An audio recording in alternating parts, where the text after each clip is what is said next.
Suscribet a venganza perfecta para más historia. Ahora, empecemos con esta. Carlos Castanda estaba sentado en el comedor del campo militar número 1, con el café y frío mientras miraba fijamente la photo en su teléfono. La photo de graduation de secundaria de Estefania. Sonrisa brillante. Eso mismo ojo verde que el veía en el espejo cada manana. Hacia 3 meses que no la veía en persona. El acuerdo de custodia era un cuchillo que se retorcia cada día. 15 años en el ejército, 3 despliegues operativos, una cruz al mérito militar acumulando polvo en algún cajón. Pero nada de eso importaba cuando tu ya vivia a 4 estados de distancia con una mujer que había dejado de ser tu esposa en el momento en que decidió que la vida militar no era lo suficientemente gratificante. Castanda, me escucha? Carlos levantó la vista hacia el sargento mayor Toma Mene, una montana de hombre con una barba canosa y ojo que habían visto la sierra, tierra caliente y cosa que no ponían en los informes posterior a la acción. 3 campana, 30 años de servicio. El tipo de hombre que podía terminar una pelea de cantina con solo ponerse de pie. Lo siento, Toma. ¿Qué decía? Decía que debería tomar ese permiso que HAS estado posponiendo. Veo a ver a tu hija. Carlos forzó una sonrisa. Melissa lo has complicado. Cada visita se convierte en una zona de guerra. Entonces tal vez si hora de recordar quien ganó las última batalla dijo Toma, aunque su tono sugería que estaba medio bromeando. Medio. La verdad era más complicada que eso. Melissa Sánchez había recuperado su apellido de soltra el día que finalizó el divorcio se había vuelto a casar en menos de 1 año. Un tipo llamado Vicente Elizalde. Carlos nunca lo había conocido, pero la voz de Estefania siempre se volvía silenciosa cuando lo mencionaba. Distante, como si estuviera midiendo su palabra. E una buena chica dijo Carlos, más para sí mismo que para Toma. Inteligente, más dura que yo a esa edad.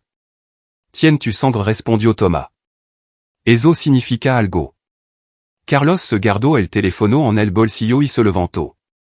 Tenía ejercicio de entrenamiento que dirigir, informe que archivar. La maquinaria interminable de la vida militar que avanzaba estuviera listo o no. Pero algo le carcomía, e esa quietud en la voz de Estefania durante su última llamada, la forma en que había dicho todo está bien un poco demasiado rápido. Tomó una nota mental para llamarla esta noche, solo para ver cómo estaba. Estefania Castanda ya conocía el patrón. Cuando Vicente Elizalde le gaba a casa después de medianoche, oliendo a cigarrillo y a algo más fuerte producto químico, tal vez, su madre se retiraba al dormitorio y cerraba la puerta. El mensaje era claro, resuelvo tu misma. Levaba 11 meses resolviéndolo. Desde que mamá se casó con Vicente y se mudaron a su casa en la cal reforma, en la parte de la ciudad donde la sirna de la policía eran la nana del vecindario, la casa siempre tenía gente entrando y saliendo a hora extrana. Hombre con tatuage que les subian por el cuello. Mujer con ojo hundido y mano temblorosa. Vicente los llamaba socio de negocio. Estefania los llamaba por el que eran, criminal. Vicente Elizalde tenía una historia que le gustaba contar en la cena, cuando todavía tenían cena familiar. Como construyó su reputación desde la nada. Como su banda la llamaba el colectivo Elizalde controlaba 3 barrios de la ciudad. Droga, cobro de piso, jugo ilegal. No lo ocultaba. De hecho, parecía orgulloso de ello, especialmente cuando había tomado una copa. Tu papá es un soldado dijo una vez, curvando el labio. Eso el indo. Los soldados siguen orden. Yo dois orden. ¿Ves la diferencia, Estefania? Ella había aprendido a no responder. Aprendió a no reaccionar cuando él se acercaba demasiado. Cuando su mano se demoraba en su hombro un segundo de más. Aprendió a no inmutarse cuando él levantaba la voz a su madre, cuando los sonidos de las discusiones se filtraban a través de las paredes a alta hora de la noche. Pero esta noche fut diferente. Esta noche, Vicente había llegado a casa furioso. Algún trato había salido mal. Alguna banda rival había entrado en su territorio. Estefania había estado en la cocina tratando de pasar desapercibida cuando él la vio. ¿Cree que es mejor que nosotros? Caminando por ahí con esa actitud como si fuera una princesa. no e dicho nada. La boftada lego rapido, elo sufficientement fuerte como para girar la cabeza hacia un lado, para hacer zimbar los wado. Tropezo hacia atra, apoyando en la encimra. Vicente se detuvo. La voz de su madre lego des del pasillo, pero no se acercó. Nunca elo hacia. Calat, Melissa. Le estoy encenando a tuija algo de respeto. Estefania corrió escalera arriba hacia el bano, cerrando la puerta con pestillo tra de si. La cara le latia. Ya podía sentir como empezaba la hinchazón, vers la marca rora en el espejo que florecería en un moreton por la manana. Su teléfono estaba en su bolsillo. Le temblaba la mano mientras abría la cámara, tomaba una foto. La prueba le devolvía la mirada, labio partido, ojo oscureciendos, la inconfundible forma de una mano cruzando su mejilla. Escribió el mensaje a su padre con dedo tembloroso, el padrastro dijo que los soldados no lo asustan. Su banda dirige la ciudad. Le dio a enviar ande que pudira dudar, ande que el miedo pudira tragársela entra. Lugo se sentó en el suelo del bano, abrazando las rodillas, y esperó. El mensaje de texto llegó a las 2h47 du matin. Carlos se despertó con su teléfono vibrando en la mesita de noche. Esa sensación enfermiza de demasiado operativo de medianoche le decía que esto no era un simulacro. Lo agarró, entrecerró los ojos entre la pantalla y sintió que su sangre se convertía en agua helada. La photo cargó lentamente. Cada pixel era un cuchillo. La cara de Estefania, la cara de su hija, hinchada, magulada, su labio partido, un ojo ya morado, el otro abierto de par en par por el miedo. Luego el mensaje de Bajo. Lo leyó tres veces. Cuatro. Su mano no temblaban. Eso era elo curioso. Ano de combattre le habían encenado a quedarse perfectamente quieto cuando la violencia l'amaba. Su ritmo cardíaco en realidad se ralentizó, la respiración se volvió constante. La furia que elo le naba era fría, quirúrgica, absoluta. L'amo a Estefania directamente al buzón de voz. Intento de nuevo. Mismo resultado. Luego l'amo a Melissa. Ella contestó al quinto tono. Aturdida. Carlos? Son las 3 heures de la manana. ¿Qué? ¿Dónde está ella? ¿Qué? ¿Dónde está Estefania? Una pausa. Está dormida. ¿De qué se trata esto? Me envió una foto de su cara. Parece que alguien la usó para practicar boxeo. Así que preguntaré de nuevo, ¿dónde está ella? Otra pausa. Más larga. Cuando Melissa habló de nuevo, su voz había cambiado. A la defensiva. Probablemente se cayó. ¿Se cayó? Tuija se cayó y se hizo un ojo morado y un labio partido con la forma perfecta de la mano de alguien. No sabe cómo es aquí, Carlos. Nunca está. No ves. Veo bastante. Veo a mi hija en una casa con un pedazo de basura que se cree que dirige una banda. Y te veo a Tino haciendo nada al respecto. No te atreva. Voy a buscar la manana. Y si Vicente quiere explicarme qué pasó, puede hacerlo a mi cara. Te matará dijo Melissa en voz baja. El no es. No es como tu amigo del ejército. Tien gente peligrosa. Carlos sonrió, aunque no había humor en elo. Bien. Yo traré a los míos. Colgó. 5 minutos después, estaba en el pasillo de los barracones, golpeando la puerta de Tom Amene. El sargento mayor la abrió en su pantalón corto de 2 portes, echó un vistazo a la cara de Carlos y se hizo a un lado. Enséñamelo. Carlos le entregó el teléfono. Toma miró la foto durant mucho tiempo. Cuando levantó la vista, algo antiguo y terrible se movió detrás de su ojo. El tipo de cosa que venía de ver morir a amigo, de tomar decisiones imposibles, de sobrevivir cuando sobrevivir significaba cargar con el peso de cada hombre que no regresó a casa. Vamos todo dijo Thomas simplemente. Hasta el último. En una hora, Carlos había hecho 12 llamadas a hombre disperso por la base, por todo el país. Hombre que habían servido con el en lugar donde las reglas de enfrentamiento eran complicadas y las líneas moral borrosa. Hombre que entendian que alguna cosa la familia, la lealtad, la protection de los innocentes valiant la pena rompe esa regla. Mario Garza, un francotirador que podia meter una bala a través de una moneda a 700 metros. Félix Suarez, que hablaba cuatro idioma y podia entrar au salir de cualquier situation hablando. Wenceslao Beltanque Moral, construido como un camion e igual de sutil. Julio López, su médico, que había parcheado más agujero en cuerpo humano de los que podia contar.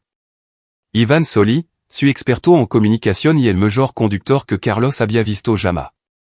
Y mucho otro. Veterano de diferentes unidades, diferentes campanas, todo conectado por el mismo hilo. Sangraron junto, lucharon junto, y cuando uno de ellos l'amaba, el resto respondia. À l'amanecer, 14 ombres cargaban tres véhiculos. Levaban ropa civil, pero la forma en que se movian, la forma en que revisaban el equipo y se comunicaban con sonal manual. Todo en elo gritaba ad militar. Thomas se subió al asiento del pasajero de la camioneta de Carlos, con una mochila táctica a supi que definitivamente no contenía nada que pudiera encontrar en una tienda de deporte. Cuatro estados es un viaje largo dijo Thomas. No da tiempo para planear. El plan es simple respondió Carlos, arrancando el motor. Sacar a mi hija.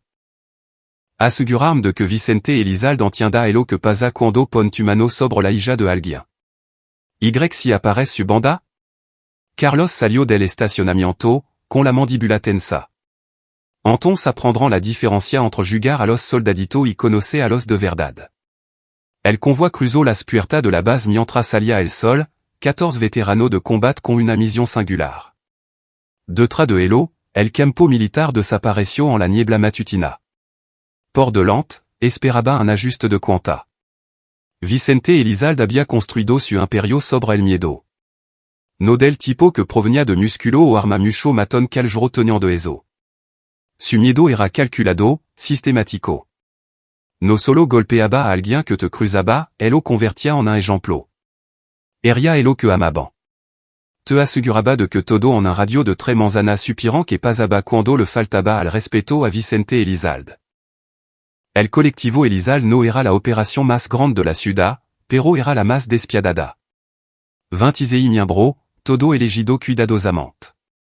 Demetrio Salgado, su mano derecha, había cumplido condena por asalto agravado. Cortés dirigia su distribución de droga a través de una red de traficantes tan aterrorizado que nunca elo delatarian. Antonio León se encargaba de la ejecución, los cobró, los castigó. El trabajo sucio que mantenía a todo a raya. Operaban desde un almacén en el distrito industrial, un taller de carrocería convertido con puerta reforzada y cámara en cada esquina. Dentro, Vicente presidia la corte como un rey, rodeado de su lugar teniente, contando dinero y planeando el siguiente movimiento contra las bandas rivales que intentaban entrar en su territorio. Estaba allí ahora, en su oficina del segundo piso, cuando Demetrio Lamo y entró sin esperar permiso.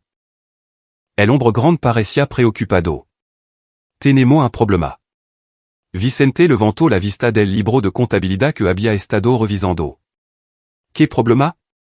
¿Los rusos? ¿La policía? ¿El envío de Miami? Ninguno de eso. Demetrio sacó su teléfono, le mostró un mensaje. Recibí noticia de Ana. El ex-marido de Melissa está en la ciudad. Apareció en la casa esta mañana con un equipo. Vicente se recostó en su silla, despreocupado. Déjà m'adivinar. El soldadito quiere jugar al aeroporto discipliné a su mocosa. No es solo él. Ana dice que almeno una docena de tipo. Todo con aspecto militar, profesional. ¿Y qué? Vicente extendió las manos. Hemos lidiado con profesionales antes.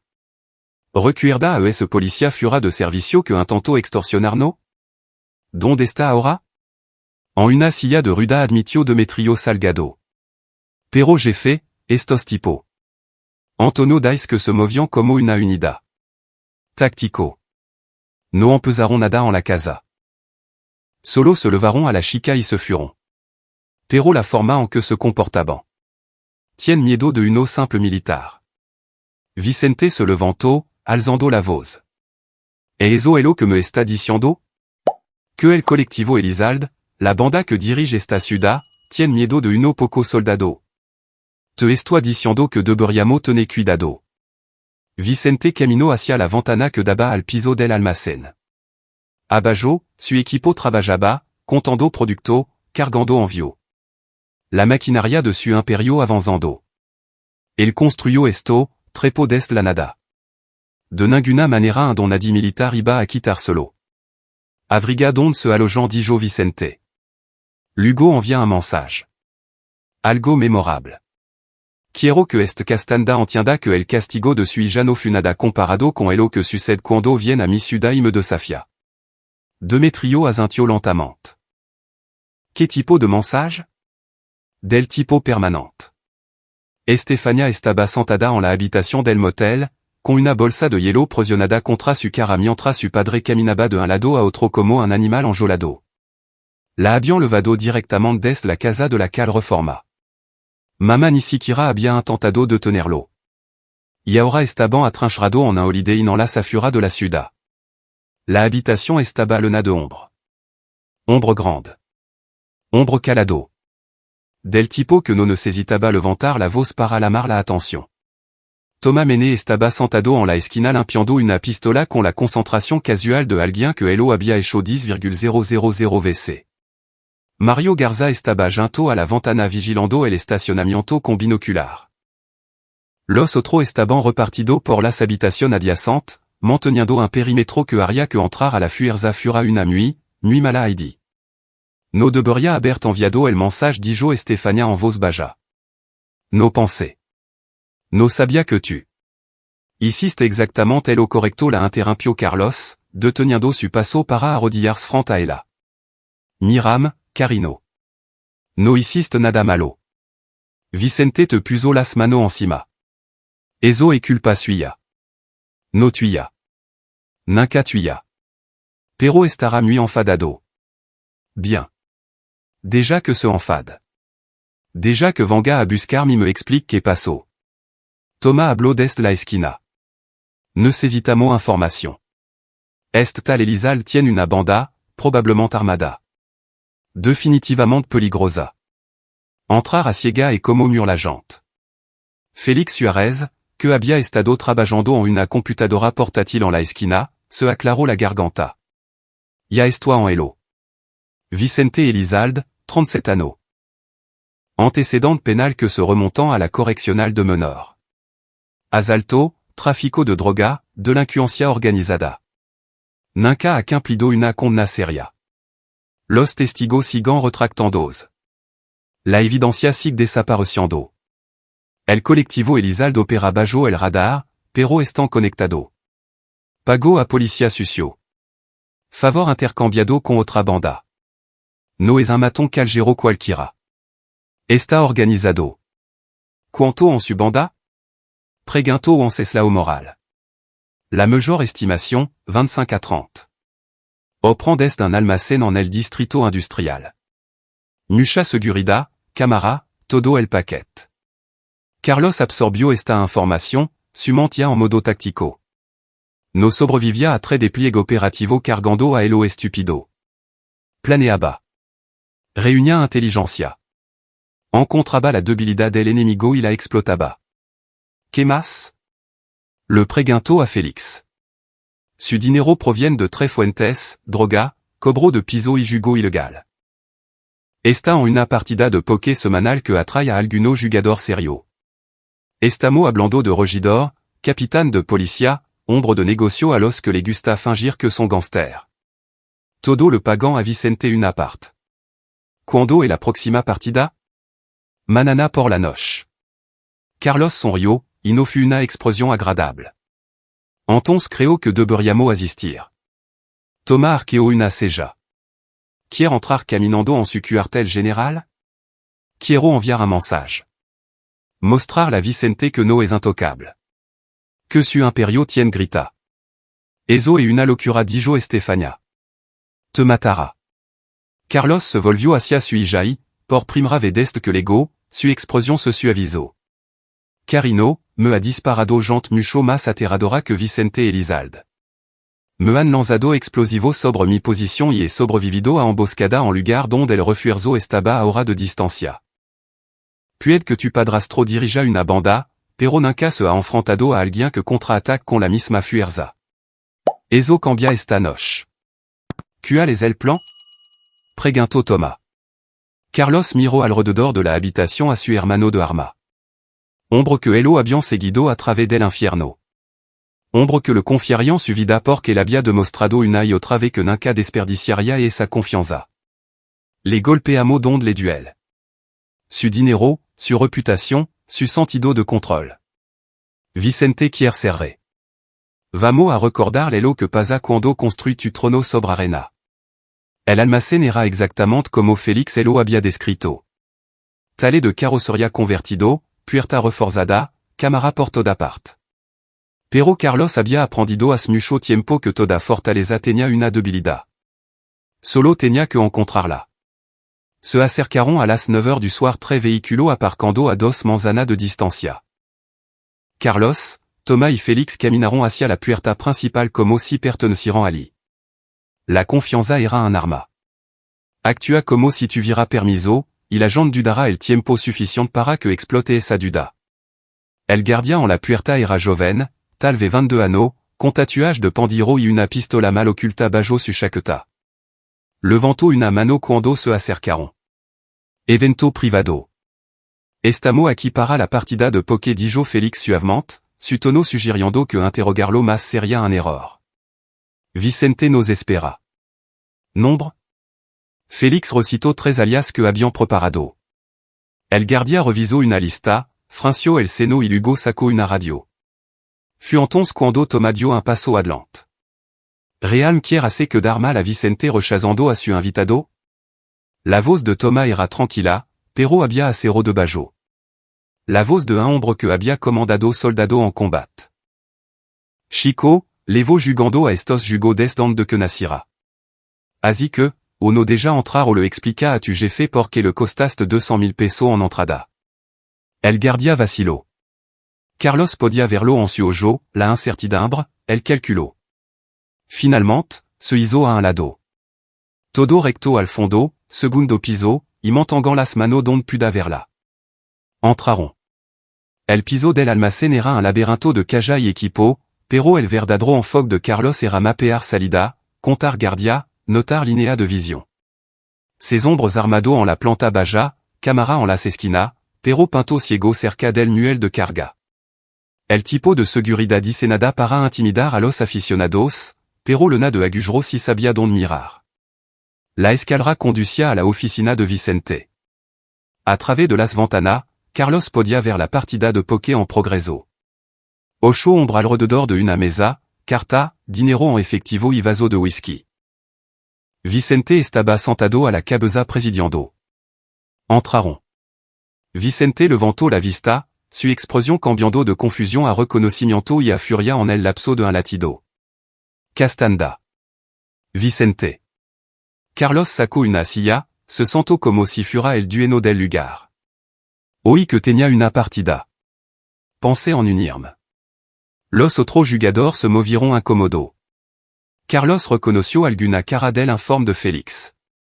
Un regidor, un capitán de policía, un hombre de negocio. Hombre que definitivamente no querían ser identificado en una opération de jugo ilegal. La mandíbula de Vicente se apretó. Tien nuevo para entrar aquí. Tango más que eso. Carlos se recostó, completamente relajado a pesar de estar rodeado de hombres armados. Verá, Vicente, cometiste un error. Eriste a mi hija. Ahora, podría haber ido a la policía, pero en vos sabemos que están en tu bolsillo asintio hacia el capitán de policía, quien tuvo la decencia de parecer avergonzado. Podría haber solicitado la custodia, pero los tribunales son lentos, y mi hija no puede esperar meses a que los burócratas decidan que vale la pena protegerla. ¿Y qué? ¿Viniste aquí a amenazarme? En mi lugar, rodeado de mi gente? No Carlos sonrió. Vain aquí a ofrecerte una opción. Vicente se rió, pero sonó forzado. ¿Qué opción es esa? Déjà hier a mi hija. Sin contacto, sin visita, nada. Melissa puet vers là, pero tu te mantiennes fura de suvida completament. A ces eaux y me voit. Te queda con tu peux que no imperio, tu partida de poké, todo. Y si me niego? La sonrisa de Carlos desapareció. Entonces desmanteló todo lo que has construido ladrillo a ladrillo hasta que no quede nada más que escombro y arrepentimiento. Tu élection, Vicente. Hazla ahora. Por un momento, la habitación quedó en silencio. Luego Vicente se levantó, su mano moviendo hacia la pistola en su cintura. Fut entonces cuando Thomas y Félix sacaron su arma. No pistola, taser. De grado militar, capaz de derribar a un hombre à l'instant. Golparon a Demetrio y a Cortés antes de que nadie pudiera reaccionar, ambos hombre cayendo al suelo en montón convulso. Los otros jugadores se aljaron apresuradamente de la mesa. El guardia comenzó a moverse, pero Carlos levantó una mano. Todo relajance. No estamos aquí para lastimar a nadie. Estamos aquí para entregar un mensage. Miro a Vicente, quien se había congelado con la mano en su arma. Toca esa arma y te unira a tu chico en el suelo. No lo haga, y vivira para ver el manana. Tu décides. La mano de Vicente cayó. Ombre intelligente. Carlos se levantó, empujando su silla hacia atrás. Recuerda lo que dis-je, Vicente? Déjà a mi hija en paz au volvere, il aproxima veno serait tan educado. Saliron por donde había entrado, pasando junto a guardia atonito y gangster aterrorizado, hacia el air nocturno que se sentia repentinamente frío y eléctrico detrás de elo. El almacén estalló en orden gritada y confusion. Eso salió bien dijo Félix secamente. No de jara pasar esto observó Thomas.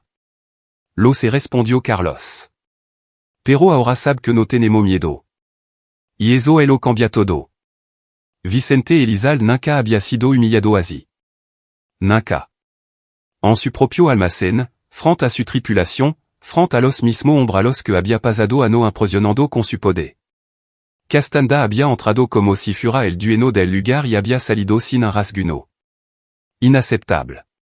Estaba sentado en su oficina ahora, 30 horas después de la partida de poké, rodeado de lo que quedaba de su círculo íntimo. Demetrio todavía parecía tembloroso por el tase y Cortés se había negado a ese contacto visual desde el incidente. Los otro Antonio, Cristóbal Burgos, David Orozco esperaban orden con la energía nerviosa de hombre que acababan de darse cuenta de que su jefe podía ser vulnerable. Quiero que los encuentran dijo Vicente en voz baja, peligrosamente. Hasta el último de esos soldado. Quiero atacar los pintos débiles de su familia y luego quiero que les duela de la forma en que me duela mi ahora mismo. Jefe aventuró Demetrio con cuidado. Estos tipos no son matón cualquiera. Son profesional entrenado. Hier traelo directamente podría. Podría. Podría que? Hacerme parece débil? Vicente golpeó su puño contra el escritorio. Ese barco zarpó cuando te electrocutaron frente a un regidor de la ciudad. Construit el colectivo Elizalde sobre el miedo, sobre la reputación. Si ce corps la voz de que unos soldado me empujaron y no hice nada, estamos acabado. Cada banda en esta ciudad vendrá a por nosotros. Antonio León habló, su voz fría. Entonces le golpeamos donde no puden defenderse. El motel. Tal vez atraparlo durmiendo. Demasiado obvio dijo Cristóbal. El estratega de la banda tenía una mente criminal que Vicente usualmente apreciaba. Estaban esperando represalia. Probablement tengan guardia apostado. Necesitamos algo más inteligente.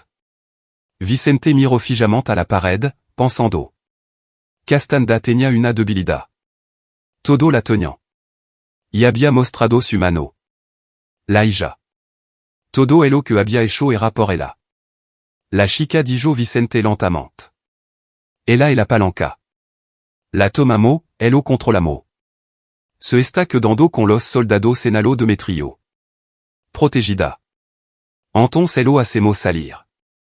Hazle elegir entre protegerla y evitar que quememos todo su mundo. Vicente sonrió, y era la expresión de un hombre que había cruzado una alnea que no podía desandar.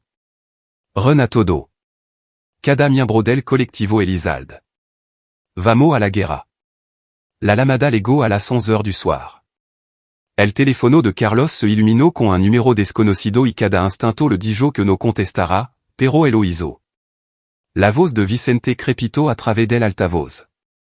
Castanda, me escucha? Te escucho. Bien, porque esto es lo que va a pasar. Manana al mediodía, va a reunirte conmigo en la vieja fábrica Juaré en la Ribra. Solo tu. Viens solo. Viens desarmado. Y talve no mata todo los que te important. Se supone que eso me asusta? Debería. La voz de Vicente bajó más. Porque justo ahora, sobre tu exesposa. Ella está teniendo una noche muy mala. La sangre de Carlos se heló. Está mintiendo.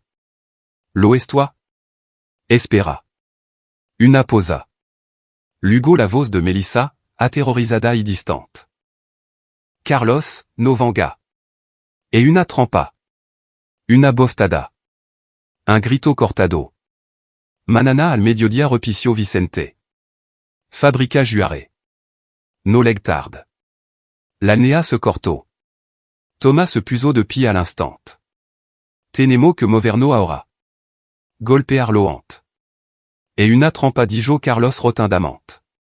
Todo esto está diseñado para hacerme salir. Entonces, ¿qué quiere hacer? Carlos miró alrededor de la habitación del motel. A lo sombre que habían dejado todo para ayudarlo. A Estefania, que se había quedado dormida en una de las camas, sintiéndose finalmente segura por primera vez en meses. A los mapa y plan que habían estado haciendo para un ataque quirúrgico controlado contra la operación de Vicente. Todo eso se fue por la ventana. Ahora vamos dijo Carlos, pero no de la manera que él espera.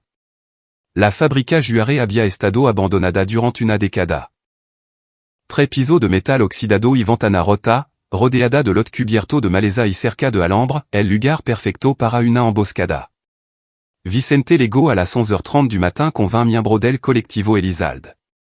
Los posicionó por toda la fábrica, en los pisos superior con rifle, detrás de cobertura en el nivel del suelo, en vehículo afura como refuerzo. Melissa estaba atada a una silla en el centro del piso principal, amordazada, llorando. Era hermoso, realme. Castanda entraría por esa puerta al mediodía y Vicente lo tendría rodeado. Ninguna cantidad de entrenamiento militar te salvaba de 20 armas apuntando a tu cabeza. Llegó el mediodía. Las puertas no se abriront. Las 11h59 se convertiront en las 12h01. Luego 12h05. ¿Dónde está? Murmuró Demetrio. Vicente revisó su teléfono. Nada. Miró las puertas, el lot vació a fura, la frustration creciendo. Tal vez es más intelligente de lo que pensaba. Fut entonces cuando ocurrió la explosión. No en la fábrica, sino a ses manzanas de distancia, en el almacén. El que guardaba el dinero, las drogas y los registros del colectivo Elizalde. El que habían dejado ligeramente defendido porque todo estaban aquí. El teléfono de Vicente se iluminó con la lamada. Contestó y los gritó que le garon hicieron que se le caira el estómago. J'ai fait, estamos bajo attaque. Multiple véhiculos, grado militar. Otra explosion. Esta desde la dirección de la casa de Vicente en la cal reforma. Luego una tercera desde el tale de degas donde almacenaban véhiculos robado. Castanda no venía a la fábrica. Estaba destruyendo todo lo que Vicente poseía. Retirada. Gritó Vicente. Todo de vuelta al almacén. Se amontonaron en los véhiculos, dejando a Melissa atada a la silla en su pánico. El convoi rugió por las calles, llegando al almacén para encontrarlo en lama. No solo ardiendo, demolido. Alguien había colocado carga con precisión profesional, derribando paredes y techo en un colapso controlado. Y parado en la cal, rodeado de 14 veteranos de combat con equipo táctico, estaba Carlos Castanda. ¿Me busca? Gritó Carlos. Vicente salió tambaleando de su coche, mirando las ruinas de su imperio. Tu destruiste todo. Justo como prometí. Carlos caminó hacia adelante, sus hombros flanqueando lo. Tu viste una opción, Vicente. Déjà ami en paz. Pero elogiste la violencia. Elogiste la escalada. Así que aquí estamos. Te mataré. Vicente sacó su arma, pero enceslao moral fumas rapido, su rifle apuntando a la cabeza de Vicente onde que la pistola salira de su funda. Yo no elo aria dijo enceslao con calma. Vicente miró alrededor a su tripulación. 20 hombres, todo armado, todo peligroso, pero se enfrentaban a 14 veteranos que habían sobrevivido a guerra real. Hombre que se movian con la précision de una unidad militar. Hombre que no estaban posando ni jugando a ser gangster. Eran soldado. Y esto era el ocasión. Las armas del colectivo Elizalde bajaron una por una. Se acabó dijo Carlos. Tu dinero se ha ido. Tu producto se ha ido. Tu reputación está destruida. Cada policía y gangster en esta ciudad va a escuchar como el colectivo Elizalde fut derribado por un hombre y su amigo. Sera un chiste, Vicente. Nada más. La mano de Vicente temblaba. Entonces, ¿qué me impide apretar este gatillo ahora mismo? Levart conmigo. Porque no era un soldado dijo Carlos en voz baja. Era un maton. Y los matones se doblegan cuando alguien les devuelve el golpe. Por un largo momento, el dedo de Vicente flotó sobre el gatillo. Luego, lentamente, bajó el arma. No por courage, sino por la aplastante compréhension de que había perdido. Que todo lo que construyó se había ido. Toma dio un paso adelante, sacó su teléfono y marcó. Este el sargento mayor Mene, campo militar número 1. Me gustaría informar de una cantidad significativa de narcótico ilegal en esta coordenada. Si, esperaré. Los ojos de Vicente se abriront de par en par. Esta la mandó a la policía. No a cualquier policía respondió Thomas. Agente fédéral.